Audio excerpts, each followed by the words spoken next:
sudah dengarkan dari Bu Munte bagaimana kita semua harus berubah menjadi seperti Tuhan Yesus.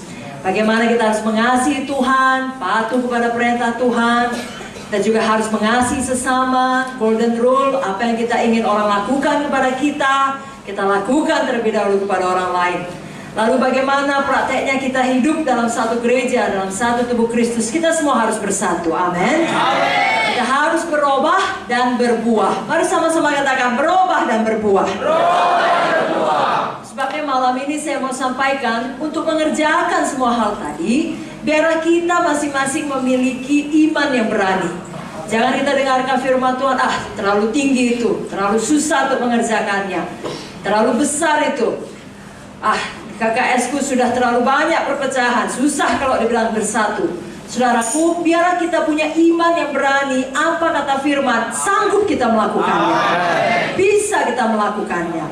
Seberapa pun halangan atau tantangan, problema yang membuat kelihatannya itu tidak bisa dilakukan, kita tidak terima itu. Yang kita terima adalah apa kata Tuhan, itu pasti jadi. Malam hari ini sama-sama kita berkata, saya punya iman yang berani. Keberanian iman. Amin. Karena kita tahu kita memiliki Tuhan yang besar, yang sanggup melakukan apa saja. Dan Tuhan itu hidup ada di dalam kita. Firman-Nya ada di dalam kita. Apa yang dikatakan oleh firman, ya dan amin. Malam hari ini saya mengajak Bapak Ibu Saudara, mari berani untuk memiliki iman bagi hidup kita masing-masing, baik secara pribadi tadi, juga di dalam tubuh Kristus, sebagai gereja Tuhan, sebagai anggota tubuh Kristus yang masing-masing kita memiliki tempat, masing-masing kita memiliki bagian, memiliki karunia, masing-masing kita penting. Amin. Jadi kalau selama ini ada sesuatu Tuhan taruhkan dalam hati saudara, satu visi, satu panggilan, satu tugas, saudara merasa itu terlalu besar, terlalu sulit, mulai malam ini saudara berkata, tidak ada yang mustahil kepada Tuhan. Saya berani terima, tidak ada yang mustahil kepada saya. Saudara tidak lagi lihat kepada sumber daya saudara yang terbatas. Saudara lihat kepada Tuhan Yesus yang tidak terbatas. Apa janji Tuhan yang Tuhan hidupkan dalam hati saudara masing-masing, saudara yakin betul itu bisa digenapi. Amin, saudaraku.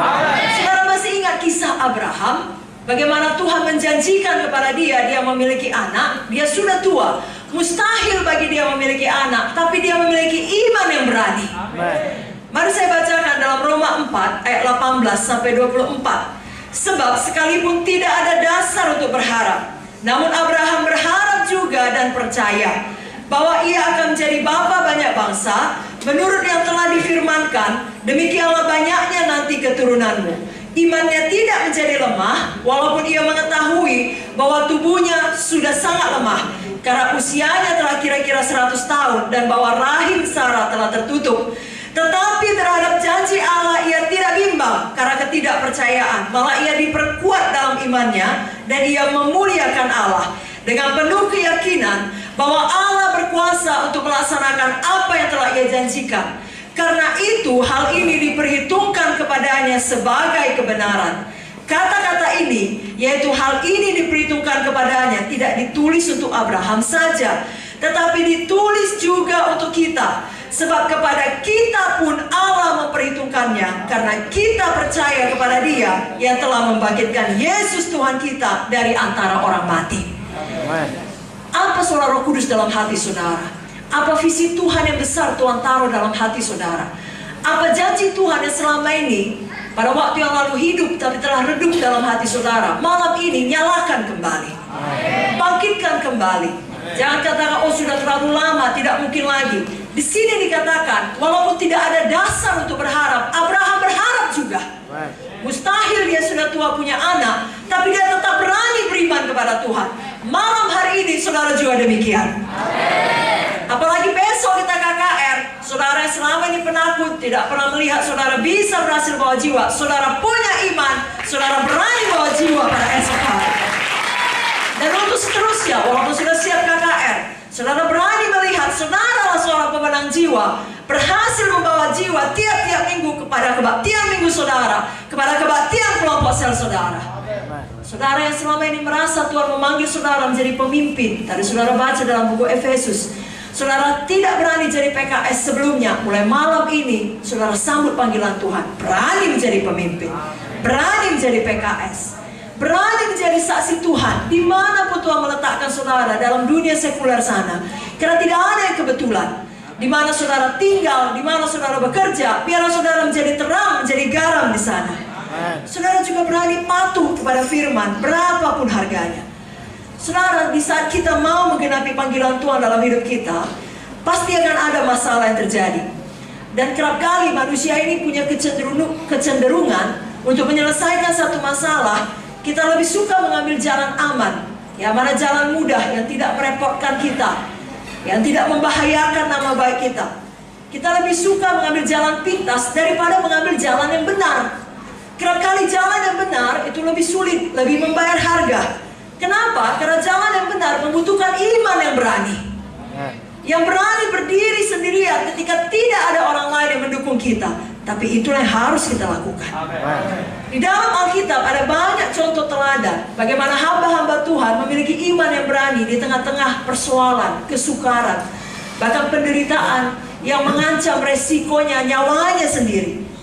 Ketika semua orang berkata tidak dapat, dia berkata dapat. Semua orang berkata tidak mungkin, dia berkata mungkin. Semua orang berkata tidak bisa, dia berkata bisa. Demikianlah kita pada malam ini. Kalau saudara ingat kisah mengenai 12 orang pengintai, mayoritas berkata tidak bisa. Hanya 2 orang, minoritas berkata bisa. Kerap kali suara yang benar, iman yang berani, terlihat sebagai golongan minoritas. Tetapi sebenarnya bersama Tuhan, kitalah mayoritas.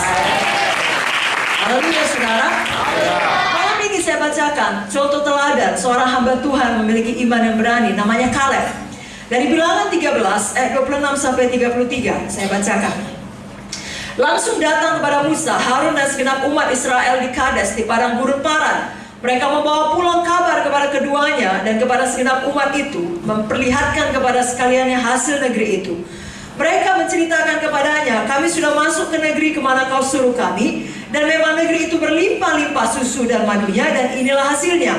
Hanya bangsa yang diam di negeri itu kuat-kuat, dan kota-kotanya berkubu dan sangat besar. Juga keturunan Enak telah kami lihat di sana. Orang Amalek diam di tanah Negeb, orang Het, orang Jebus, dan orang Amori diam di pegunungan. Orang Kanaan diam di sepanjang laut dan sepanjang tepi sungai Jordan. Kemudian Kaleb mencoba menenteramkan hati bangsa itu di hadapan Musa. Katanya, tidak, kita akan maju dan menduduki negeri itu, sebab kita pasti akan mengalahkannya. Tapi orang-orang yang pergi ke sana bersama-sama dengan dia berkata, kita tidak dapat maju menyerang bangsa itu, karena mereka lebih kuat daripada kita. Juga mereka menyampaikan kepada orang Israel kabar busuk tentang negeri yang diintai mereka, dengan berkata, negeri yang telah kami lalui untuk diintai adalah satu negeri yang memakan penduduknya. Dan semua orang yang kami lihat di sana adalah orang-orang yang tinggi-tinggi perawakannya. Juga kami lihat di sana orang-orang raksasa, orang-orang Enak yang berasal dari orang-orang raksasa. Dan kami lihat diri kami seperti belalang. Demikian juga mereka terhadap kami. Jangan seperti mereka ini. Lihat diri saudara jangan seperti belalang, tapi sebagai pemenang, bahkan lebih dari pemenang. Punya iman yang berani. Firman Tuhan dalam Markus 11:23-24 berkata, bukan berkata tentang gunung. Ini semua yang dikatakan 10 pengintai adalah tentang persoalannya, tentang gunung. Oh, di sana orangnya besar-besar seperti raksasa, kita seperti belalang. Tidak mungkin. Kabar busuk itu racun, perkataan yang tidak membawa kehidupan. Kita tidak berkata tentang gunung. Iman yang berani berkata kepada gunung. Katakan amin lebih kuat lagi.